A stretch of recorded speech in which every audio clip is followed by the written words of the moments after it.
ഇതര കർമ്മഫലാനി യദൃച്ഛയാം വിലിഖിതാനി സഹേ ചതുരാനനാം അരസികേഷു കവിത്വനിവേദനം ശിരസി മാലിക മാലിക മാലിക.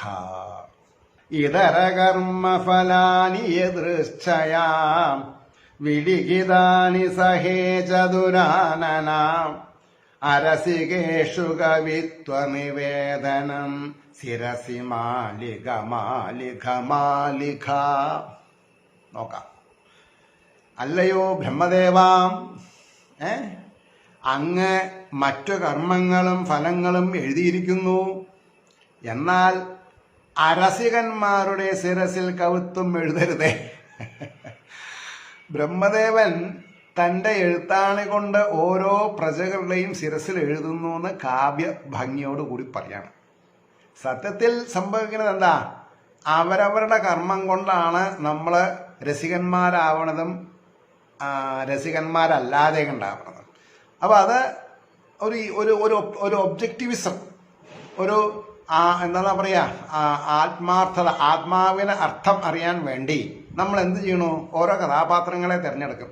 അപ്പം ഇവിടെ രജോഗുണം നിവർത്തിക്കുന്ന സൃഷ്ടികർമ്മം ചെയ്യുന്ന ആളാണ് ബ്രഹ്മാവ്. അപ്പോൾ ബ്രഹ്മാവിനോട് പറയാണ്, അല്ലയോ ബ്രഹ്മദേവ, അങ്ങ് മറ്റു കർമ്മങ്ങളും ഫലങ്ങളും എഴുതിയിരിക്കുന്നു.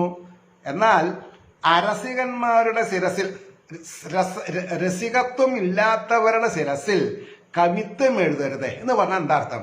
കവി പറയുന്നത് മനസ്സിലാക്കാനുള്ള വൈഭവം ഈശ്വരാനുഗ്രഹം കൊണ്ട് ഉണ്ടാവുക. അവർക്കാണ് എന്ത് ചെയ്യാൻ പറ്റൂ? ഒരു കവിതയെ വിശദമായി പഠിച്ച് അതിന് ആഖ്യാനം എഴുതാൻ പറ്റുള്ളൂ. ആഖ്യാനം എഴുതാന്ന് പറഞ്ഞാൽ വായ തോന്നിയതല്ല. അത് വസ്തുനിഷ്ഠമായിട്ട് പ്രൂവൺ ക്വാളിറ്റീസ്, അവരവർ തിരഞ്ഞെടുത്ത മേഖലകളെ മറ്റുള്ളവരുടെ വിചാര ബുദ്ധികളിൽ പ്രൂവ് ചെയ്യാൻ നമ്മളെ കൊണ്ട് സാധിക്കണം. അതിപ്പോൾ രാമായണം, അതേമാതിരി ഭാഗവതം, നാരായണീയം, ഇതിനൊക്കെ പിന്നെ ഇത് എഴുതുന്നുണ്ട്, എന്താ പറയുക, ആഖ്യാനങ്ങൾ എഴുതുന്നുണ്ട്. അത് കവി അവിടെയാണ് ഈശ്വരീയത.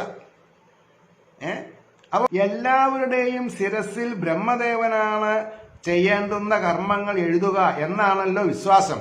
അതിനാൽ ബ്രഹ്മദേവനോടുള്ള പ്രാർത്ഥനയാണിത്.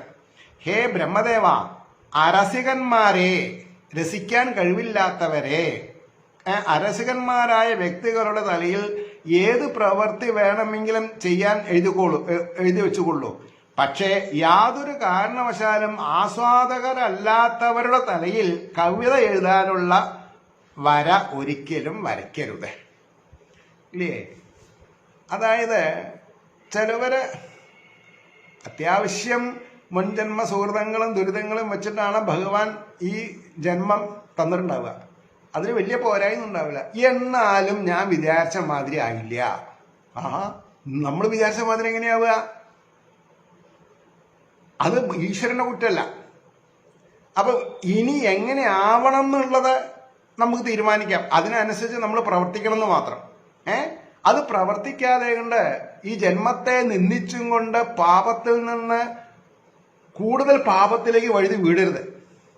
അവിടെയാണ് നമ്മൾ ഈ സാധൂകരിക്കുക, ജീവിതത്തിനെ സാധൂകരിച്ച് പല തീരുമാനങ്ങളിൽ നമുക്ക് എത്താം. അപ്പൊ യഥാർത്ഥ കവിത്വം മനസ്സിലാക്കാതെ പൊട്ടക്കവിതകൾ എഴുതി വെച്ച് ആളുകളെ മുഷിപ്പിക്കും. അങ്ങനെ മുഷിപ്പിക്കരുത്.